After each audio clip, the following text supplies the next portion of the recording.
On avait parlé des mandats d'une certaine durée. Oui. Mais sur quelle base pourraient-ils être formés ces mandats? Quel critère nous dit que pas 4 ans ça correspond à quoi, 7 ans ça correspond à quoi? Est-ce qu'il y a des critères précis ou est-ce que c'est une invention?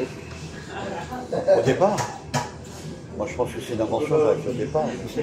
C'est la création d'une façon d'une constitution. Une constitution pourrait être fondée sur des critères réels. Bien sûr. Donc c'est pas la peine de dire c'est une constitution, donc c'est n'importe quoi. Ah non, c'est pas n'importe quoi. Alors c'est quoi? Ça a été basé sur un mandat de 7 ans dans la Mais pourquoi? C'est la question qu'on pose. Pourquoi? Ah, pourquoi que ça a été aussi long? Non, Non. Pourquoi ces chiffres? Ah, pourquoi 7 ans? Pourquoi 5 ans? Pourquoi 7 ans? Pourquoi 4 ans aux États-Unis? Pourquoi? Et toi tu réponds, ben c'est comme ça. Non, c'est pas comme ça, t'as raison. Il y a forcément une précision dans ça. On avait dit que quand on répondait, on ne prenait pas, comment dirais-je, on ne s'accaparait pas la réponse, on disait « je pense que ». J'ai retenu mercredi. Très bien. On peut même dire, c'est mon point de vue. C'est mon point de vue personnel. Ça n'engage que moi. Dans l'immédiat, voilà. Voilà. Donc, on ne parle pas où, on parle comme ça. Actuellement, voilà où j'en suis. Bon, enfin, cela dit, il y a des gens qui croient, en parlant très clairement, ils sont convaincus que c'est la vérité. Ils convainquent les autres que c'est la vérité. Plus je suis affirmatif, plus on croit, plus on me croit. Il y a beaucoup de gens comme ça. Voilà. Bon, alors maintenant, est-ce qu'on peut faire un petit effort sur quelle base ces gens-là ont déterminé des durées? Je vous signale quand même que dans la vie, il y a des exemples. Les 7 vaches grasses. Pourquoi 7 vaches grasses? Pourquoi 7 vaches maigres? Pourquoi? On vous dit même, il y a 7 années de vaches grasses, 7 années de vaches maigres. Bon, alors quelque part, ces constitutions actuelles qui nous parlent de 7 ans, elles font référence au temps de la religion, c'est passé comme ça. Elles font référence à un système qui existait déjà. Qui a été programmé d'avance religieusement. Qui était déjà connu à l'époque de la vie. Ça remonte à très longtemps. Donc on pourrait dire que ils se sont basés sur la Bible en fait. Finalement. Oui, mais la Bible c'est basé sur quoi? La Bible c'est basé sur quoi? Parce que 7 ans, pourquoi 7 ans? On en revient au même problème. Que ce soit dans la Bible ou pas, c'est toujours le problème. Oui, c'est ça. Et souvent le chiffre 7, il revient. Mais oui, justement. Exact. Alors tu peux nous donner des exemples? Je vais donner un exemple très clair. On dit qu'au-dessus du ciel, il y a 7 cieux. Oui. Et ça veut dire qu'il y a 7 étages. D'accord. On peut même dire on va au 7e ciel. 7e ciel. Ouais. Pourquoi 7? Il y a aussi les 7 jours de la semaine, etc. Ah, mais ça ne nous avance pas beaucoup. 7 jours, c'est pas cette année. Ouais. Hein? Comment passe-t-on des jours aux années? Voilà une bonne question. Est-ce qu'il y a un critère qui permet... Est-ce qu'il y a... Comme 7 jours, par exemple, ça concerne la Lune. La Lune, elle a des quartiers de Lune tous les 7 jours. Elle a des cycles, c'est ça. Tous les 7 jours, elle passe de la nouvelle Lune au quartier de Lune, à la pleine Lune, etc. Ça, la Lune donne 7. Mais comment passe-t-on du 7 jours aux 7 ans cette année? Non, mais je ne dis pas comme ça. Vous posez-vous la question, simplement. Mais faites preuve d'imagination. Je sais pas, je dirais que le chiffre 7 a été un repère pour eux, Jacques. Oui, mais alors, il l'a dit, alors c'est un repère. Un repère. Effectivement, on peut dire qu'il y a 7 planètes, etc. Voilà. Mais, dans les astres. Mais ça ne permet pas de déterminer à quel moment on commence le mandat. C'est ça la grande question. C'est pas seulement la durée du mandat, c'est le début et la fin. Oui. Pourquoi est-ce qu'on dit à partir de tel moment, à partir de maintenant, on a 7 années? Pourquoi maintenant? C'est quoi maintenant? C'est quoi ce maintenant? Ça correspond à quoi? Bon, par exemple, si on prend la Lune, même le Shabbat n'est pas fondé sur la Lune. Ben non. Pourquoi ben non? Le Shabbat, ça démarre la journée, ça se termine dans la nuit, c'est le lendemain, ça revient dans la journée. Mais non, mais le Shabbat a lieu tous les 7 jours. Oui. Non, donc ça peut... Ah oui, dans la semaine. Oh, non, mais écoutez, ne me fatiguez pas. Hein. On le sait, ça. Bon, alors ça va. Donc c'est tous les 7 jours. Donc ça pourrait effectivement être fondé sur la Lune. Sur la Lune. Lui, il dit non, le Shabbat, ça dure une journée. Mais bien sûr, mais il faut 7 jours pour que le Shabbat revienne. Revienne, bien sûr. Et là, dis pas... Bah, toutes les semaines. Dites Toutes les semaines, ne pas dire tout le temps, bien sûr, bien sûr, bien sûr. Bon, d'accord. Hein, parce que là, c'est énervant. Bon. Alors, on a déjà un point de... Bon, le problème, c'est que même le Shabbat n'est pas fondé sur la Lune. C'est pas inscrit, c'est pas la nouvelle lune ou la pleine lune qui détermine le Shabbat. Le Shabbat. En revanche, je ne sais pas comment ça se passe tous les jours, en revanche, le début du mois, lui, est fondé sur la conjonction lune-soleil, sur la nouvelle lune. Donc il y a déjà un critère. On commence le mois, non pas comme en France, n'importe où, n'importe comment, mais quand il y a une conjonction, quand on ne voit plus la lune, quand on ne voit plus la lune. La nouvelle lune, c'est quand on ne la voit plus. Quand elle disparaît. Dans l'obscurité. Quand il y a la nuit pleine, on commence le mois. Bon. Je n'ai pas envie de passer un cours là-dessus, mais je voudrais quand même que vous demandiez. Bon, vous n'avez peut-être pas les connaissances qu'il faut. Non, j'ai compris que ça avait un rapport avec les astres. Astronomie. Oui, maintenant ce que je voulais dire, Astronomie. si vous me permettez, Vas-y. la conjoncture, conjonction. Je retiens les mots que vous avez dit. La conjonction qui fait que on commence quelque chose, et c'est quelque chose a une fin, et il dure 7 ans. Moi je trouve déjà 7 ans c'est beaucoup, personnellement. C'est long. Je donne mon avis. D'accord. Non mais je suis d'accord qu'ils ont changé la Constitution pour un mandat de 5 ans. Ça, je suis d'accord. Aux États-Unis, 4 ans. Très bien. Parce que 7 ans, je pense que là, c'est trop. Hein? Si tu tombes sur... Même 5 ans, le problème se repose de la même manière. Pourquoi on commence à tel moment et pourquoi le 5 de toute façon? A priori, là, c'est pas un contradictoire parce que le 7 est plus cohérent que le 5. Parce que le 7, ça correspond aux planètes, voilà, aux chiffres, à la Lune. Il y a une identification. Alors que le 5, ça correspond à rien. Rien, voilà. Bon. Donc il y a du pour et du contre. Bon. Par contre, le 4 est plus proche, parce que le 4, c'est plus proche de quoi, le 4? Je te dirais des 4 saisons. Non, le 4, par rapport au 7, c'est quoi? C'est presque la moitié. Oui. Ah oui, bien sûr. Ah, voilà. 3,5. Voilà, c'est 3,5. 3,5. Voilà. Donc, si on reste avec le 4, on est assez proche du système. Donc, pour revenir à notre ami Karim, on dit du 7, on peut avoir du 3,5. On coupe la poire en deux, 3,5. D'autant plus que, dans la Bible, on parle de 1260 jours. Dans le livre de Daniel. Et 1260 jours, c'est 3 ans et demi. Ah oui. Multiplier 360 par 3 plus 180, ça donne 1160 jours. Voilà. Donc, un siècle et 360 jours. Comment? C'est 1300. 1260 jours. 1260 jours. C'est énorme. Donc c'est 10 siècles et 300. Non, 1260 jours, c'est 3 ans et demi, c'est pas énorme. Qu'est-ce qu'il raconte, lui? C'est moins énorme que 7 ans. Pourquoi il dit, mais pourquoi il dit n'importe quoi? Je me suis couru, oui. Non mais... 3 ans et demi, c'est mieux que 7 ans, je suis d'accord. Tu vois, c'est pas énorme. C'est pas énorme. Non plus énorme. Non, mais moi, il ne faut pas me fatiguer trop, là. Alors, faites attention à ça. Donc, non seulement il faut parler intelligemment, il ne faut pas se présenter comme ça, mais il ne faut pas non plus dire n'importe quoi. Bien sûr. Il y a deux conditions. Bien sûr. Non, il faut des repères solides.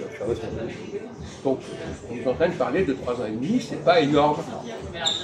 Et d'une certaine manière, il y a beaucoup de choses qui durent 3 ans et demi. Par exemple, la Troisième Guerre mondiale, la Deuxième Guerre mondiale, elle a duré à peu près 3 ans et demi. Exactement. La Première Guerre mondiale aussi. Aussi, oui. C'est 14-18, c'est 39-45, voilà, c'est etc. 40-45.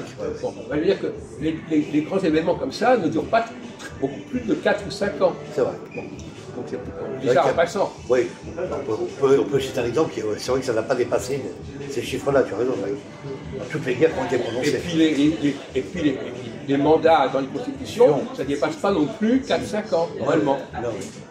Même 7 ans, ça pourrait se concevoir si on avait 2 fois 3 ans et demi. Oui, c'est ça. Alors, toute façon, je ne veux pas vous emmerder avec ça. Non, mais c'est intéressant. Vous preniez conscience qu'il y a un voilà. problème, il faut trouver une clé. Ouais, c'est ça. Bon, je vais pas vous la, je pourrais vous la donner, la clé, mais ce n'est pas le problème, simplement vous faire réfléchir à cette question. Non, mais c'est une très bonne déduction. Vous pouvez demander aux gens pourquoi 4 ans, pourquoi 5 ans, oui, voilà. sur quoi c'est basé, est-ce que dans quel but et pourquoi et comment, voilà. Pourquoi il y a le commencement, où est le commencement. Alors effectivement, le commencement, c'est vraiment quelque chose qui est une conjonction. Pour qu'il y ait un commencement, il faut qu'il y ait 2 facteurs qui se réunissent. Bien sûr. C'est ça qui fait qu'il y a un commencement. Qui s'unifie. Par exemple, le premier jour du mois, c'est la réunion du soleil et de la lune. Chez les juifs. Ah, oui, alors, je pense que chez les musulmans aussi d'ailleurs. Je ne savais même pas. Moi, je ne suis pas musulman. D'accord. Donc, ils ont des critères de ce genre. Alors, je vais continuer là-dessus, mais il faut savoir que, idéalement, une constitution devrait, si on avait une nouvelle constitution, il faudrait qu'elle ait un critère cohérent pour déterminer le début d'un mandat. Bien sûr. Et la fin d'un mandat. Ah, oui. Parce que le début, c'est la fin. Bien sûr. Le début d'un mandat, c'est le début du mandat suivant. Bien sûr. Exactement. Alors maintenant, la question que je vous posais la semaine dernière, c'est la Constitution, bon, peu importe dans l'absolu qu'elle n'ait pas des critères précis. Oui. Mais elle n'a pas une durée précise, d'accord. Mais empêche qu'elle donne des critères. Elle dit, voilà, c'est de 5 ans en 5 ans. C'est ça, précise des exemples. Ça, elle le donne. Oui, oui, bien sûr. Alors, est-ce qu'il faut respecter ce principe? Cette durée, c'est ça que tu veux dire, Jacques? Est-ce que c'est la Constitution qui l'impose? Pour moi, il faut respecter. Bon, moi aussi. Il faut respecter. Dans les médias. Voilà. C'est pas encore parfait parce qu'on ne sait pas sur quoi c'est fondé, bien sûr. Mais c'est au moins un ordre de choses voilà, c'est ça. Qui est là. Un ordre de programme qui est là. Maintenant, la dissolution, oui. Qu'est-ce qu'elle provoque par rapport à ce calendrier? Elle fait un coup d'arrêt, Jacques. Voilà, donc elle empêche le calendrier de fonctionner. De fonctionner, exactement. Il y a un coup d'arrêt qui se fait avec cette dissolution qui bloque tout. Oui. Mais alors c'est quand même prévu dans la Constitution. Ah oui, c'est ça. Pourquoi est-ce qu'on a... C'est pour ça que tu disais que la dernière fois, c'est un effet contradictoire sur la Constitution et la dissolution. Ah, d'accord. Oui, enfin, sauf si on essaie de comprendre pourquoi. Bien sûr. Parce qu'il y a aussi des mystères là-dedans. Oui, oui, d'accord. Trouver des clés. Bien sûr. Mais, effectivement, une autre bizarrerie, c'est pourquoi, en 50, pas maintenant, mais avant, on avait un président qui était élu pour 7 ans et une Assemblée nationale pour 5 ans. C'était bizarre aussi. Bah, c'est vrai. C'est pour ça qu'on a passé le quinquennat, mais enfin entre 1958 et 2000, on est quand même resté là-dessus. Ah oui, d'accord. Alors pourquoi ils sont restés sur les mêmes barèmes, on va dire. Pourquoi la Constitution a-t-elle prévu un calendrier différent dans un cas et dans l'autre? Pourquoi c'était prévu comme ça jusqu'à récemment? Il y a quand même des bizarreries dans la Constitution, ou alors il y a des choses qu'il faudrait essayer d'expliquer. Qu'il faut réviser, peut-être. Donc, expliquer ou réviser. Expliquer ou réviser. Est-ce qu'il y a une ceux qui ont fait ça, ils savaient très bien ce qu'ils faisaient quand même. Ah oui, non? Bien sûr. Et d'ailleurs, les effets de ce genre de décalage entre le calendrier du Parlement et le calendrier du président, c'est que Mitterrand, il a subi de plein fouet, puisque pendant son septennat, il y avait des élections au bout de 5 ans, et là, il y avait une cohabitation. Bon, il a été élu, et puis au bout de 5 ans, en 86, il a été élu en 81, 86. 80-86. Chirac est devenu Premier ministre. Et en 80, et pareil, quand il a été élu en 88, au bout de 5 ans, 93, Balladur est devenu Premier ministre. Donc le système parlementaire a provoqué la cohabitation. Donc il a perturbé le cours du septennat. C'est ça. Au cours du mandat présidentiel. De même que Chirac aussi, quelque part. Il y a aussi, le fait qu'on savait qu'il y avait des élections législatives a perturbé également le septennat de Chirac. C'est pour ça, pour toutes ces raisons, qu'on a préféré passer les deux systèmes à 5 ans. À 5 ans, d'accord. Je comprends. Oui, mais à ce moment-là, pourquoi est-ce qu'on a gardé la dissolution?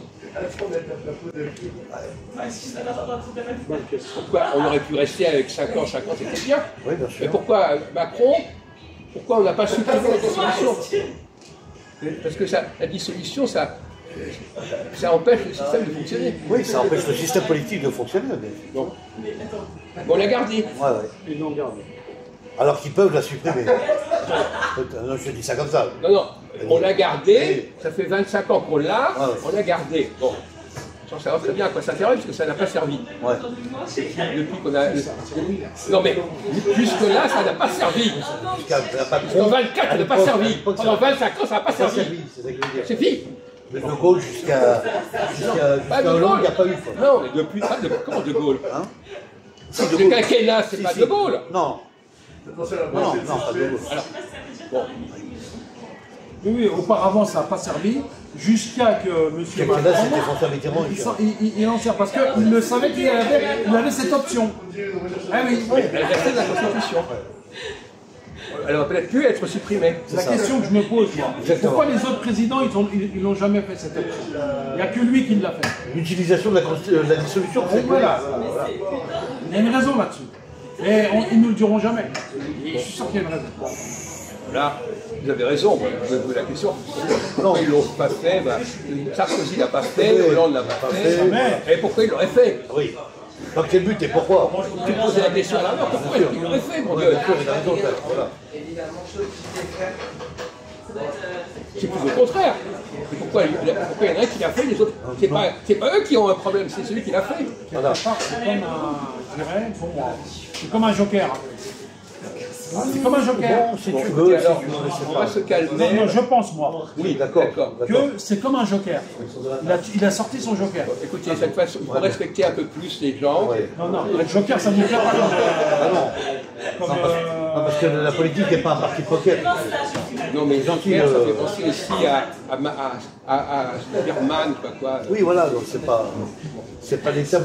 Non, mais j'aime pas qu'on fasse du bashing sur Macron. Voilà. En disant Macron. On n'est pas là pour faire du Macron, d'anti-Macron ici. Hein. Moi, je suis pas d'accord. Parce que ça, c'est une maladie actuellement. Hein. De casser les présidents, c'est de la C'est une maladie. Il y a les pros, il y a les... Non, c'est une maladie. C'est une maladie, les gens délirent aussi. C'est une maladie, c'est une épidémie. Ouais, mais les gens délirent. Et d'autre part, Tu peux en avoir marre, mais il faut respecter le président quand même. Il est en place quand même. ça s'est pas si mal passé, Voilà. au bout du compte. On a quand même réussi à... Bon, alors donc tu vois bien alors, tu vois. que... Et donc il faut Que le calmer. président, il est Il faut se utile calmer, quand mon même. vieux. Faut Il faut arrêter. se calmer. Parce que Ce qu'il a fait, c'est vrai que les autres présidents ne l'ont pas fait. Alors, bon, bah voilà. allez, donc, Dissolution, évitons ce genre de rumissement sur les Je me gens. parle souvent là-dessus, il a fait des bonnes choses, Macron. Il a aidé des gens au chômage, des aides sociales, des précaires et des retraites. Il a reversé de l'argent. Non mais attendez, Alors, faut arrêter, on va pas rentrer dans le enfin, détail. on va pas s'amuser à taper sur Macron. Voilà. Parce que premièrement, Je suis d'accord, la je suis question est de d'accord. savoir quel est le système, peut-être quelque part il avait raison. À condition de comprendre ce qu'il Pourquoi il a faisait fait ça? et pourquoi il l'a fait. Voilà. Dans quel but il a fait ça et On ne comprend pourquoi? pas, on dit qu'il a tort. Mais non, peut-être que tu n'as pas compris. Et la preuve, La preuve. c'est que finalement on est arrivé à une solution. Et quelle est cette solution qu'on a trouvée? Alors, vas-y, t'écoutes calme. Pourquoi il a fait cette dissolution? Quelle est la solution qu'on a trouvée actuellement? C'est un investissement sur le long terme tout de même. Il voulait écarter le Front National, il a réussi. Et pas pour moi. Oh. Non, c'est pas ça. D'accord, C'est en... c'est le... Bon, d'accord, on se calme. Parce que bon, on n'est pas au café du commerce avec des petits copains qui racontent des trucs, n'importe quoi. Bon, alors, Je pose des questions avec beaucoup d'expertise politique. bon, Tu comprends donc, ça? C'est pas il n'a du pas vent. voulu ceci ou cela. Bon, le problème c'est que Macron, il n'avait pas de projet. Bon. Le problème, mon cher ami, je vais vous faire une petite révélation, c'est que la dissolution fait passer le pouvoir du côté, non plus du suffrage universel, mais du côté du Parlement. Oui, je fais Non. c'est pas pareil, le Parlement et l'Assemblée nationale. Non, mais il y a une articulation entre les deux. On va se calmer, on se calme. Bon. Le Premier ministre, il a été élu par qui? Le Premier ministre, il a été élu. C'est le président. Ben non. Non. T'as pas compris. Le président, il a fait que confirmer quelque chose. C'est rien du tout. Il a été élu par le Parlement. Par les députés à l'Assemblée nationale. Toi, donc, toi, tu Ouais, dis beaucoup de t'es conneries. loin. Hein. Oui, c'est une cohabitation. Non, c'est Non, pas, pas on n'a pas dit que mais c'était une non. cohabitation. Voilà, là, tu mélanges tout. Tu peux arrêter de dire Arrête, des trucs, de lancer n'importe quoi. n'importe quoi. Bon, il a été élu par le Parlement. Pourquoi? Parce que Macron a choisi quelqu'un qui pouvait être accepté par le Parlement. C'est accessible. Bon. Et il voyait que les autres cas ne marchaient pas. Exactement. Bon. Que les autres se sont présentés n'ont pas fonctionné. Non, ils ne pouvaient pas fonctionner. Je ne sais même pas qu'ils n'ont pas fonctionné. Ils ne pouvaient pas fonctionner. Et là, il y a eu une solution qui s'est présentée. Mais cette solution, elle n'a pas été trouvée à partir de l'Assemblée, des résultats des suffrages. Elle a été faite à partir des députés. Ce sont les députés qui sont arrangés entre eux pour dire celui-là, ça va aller. Ce ministre sera nommé. Celui-là, il va passer. Il va passer celui-là. Michel Barnier, il va passer. Il fera l'affaire. Voilà. Les autres, ça ne marchait pas. Ça ne fonctionnait pas. Et d'ailleurs, je suis un autre problème, c'est pas nouveau, c'était déjà sous la 4ème République. Quand, je vous rappelle, comme vous ne saviez pas, quand vous étiez un peu jeune, qu'en 1956, René Coty, le dernier président de la 4ème République, a décidé qu'il voulait tel président du Conseil. Bon, président du Conseil, ça veut dire Premier ministre. Exactement. Dans la langue. Exactement. Le président du Conseil il avait le même titre que le Premier ministre. C'est exactement les mêmes. Il choisissait un président du Conseil en perspective de voir s'il était reconnu par l'Assemblée. C'était le même fonctionnement. Et quand De Gaulle est arrivé en Bravo, 1958, Jacques. on l'a choisi. Coty l'a choisi comme président du Conseil parce que ça marchait, ça pouvait marcher. Il a refusé par exemple Mendes France parce qu'il semblait que ça ne marcherait pas. Donc le président, lui, il a une responsabilité. C'est pas lui qui choisit le président, non. Mais il teste la situation et il voit ce qui peut marcher. Et quand ça marche, il désigne le président, le Premier ministre. Mais il ne peut pas imposer le Premier ministre, sauf si évidemment. Si quelqu'un, sauf si évidemment, dans le cas par exemple de Gabriel Attal, le problème c'est pas posé. Puisqu'il choisit quelqu'un dans son camp et il n'y a pas de changement, il n'y a pas de changement, etc. C'est ça. Mais pas maintenant, on parle de l'époque. Oh, mais j'arrête pas de sortir des conneries. On ne parle pas de 2024, on parle de 2022, etc. Bon, non, mais il n'en rate pas une seule. Hein. 56, il parlait. Non, mais là, on parle d'Attal, c'est pas 56. Ah non, c'est pas 56, ça c'est 2024. Non. Enfin, en tout cas, c'est récemment, mais c'est avant Barnier. Mais entre l'élection, entre nommer Gabriel Attal et nommer Michel Barnier. À 6 mois de différence, à 6 ou 7 mois de décalage. Les deux cas, comment? Alors, on ne parle pas comme grande différence. Quelle différence? Gabriel Attal. Il a été mené comment dirais-je? c'est très simple. Laissons-le parler. Moi j'aimerais que les gens aillent jusqu'au bout. Je dirais que Gabriel Attal a été nommé par le président. Il a dû lire. Il n'avait pas assez d'expérience. Parce que pour être Premier ministre, il faut quand même... Non mais ça va, non écoutez, c'est n'importe quoi. Gabriel Attal a été nommé par le président, il n'avait pas de compte à rendre à l'Assemblée nationale. C'est ça. Puisqu'il avait déjà sa majorité. Il peut nous épargner ce genre de réflexion. Très jeune, très jeune. Non mais pitié. Non pitié. Alors ça c'est le type qui connaît rien au droit constitutionnel et à la loi, il parle de jeunesse. Alors attends. C'est les critères de jeunesse. Tu le mettras quand même pour être Premier ministre. T'as pas compris le truc. T'as pas compris.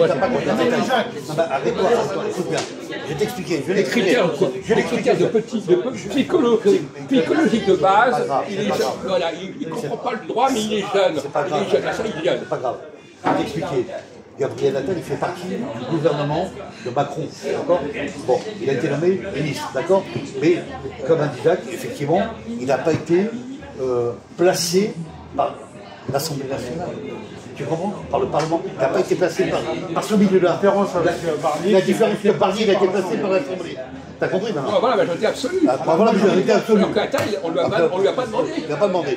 Il a été placé d'office. C'est ça la grande différence. Voilà. Ben oui. Je pense qu'il y a d'autres différences. Bon d'accord, bon écoute. Alors tu nous laisses tranquille sur l'âge de Attal, là, ça va. Hein. Bon, Fabius il avait aussi l'âge d'Attal. Ouais, voilà. Ça va, et Macron, alors on ne parle pas. Bon, alors. Bon. Alors, donc, voilà, on va s'arrêter là, mais on en a assez entendu. Hein. Voilà, ça a bien été compris.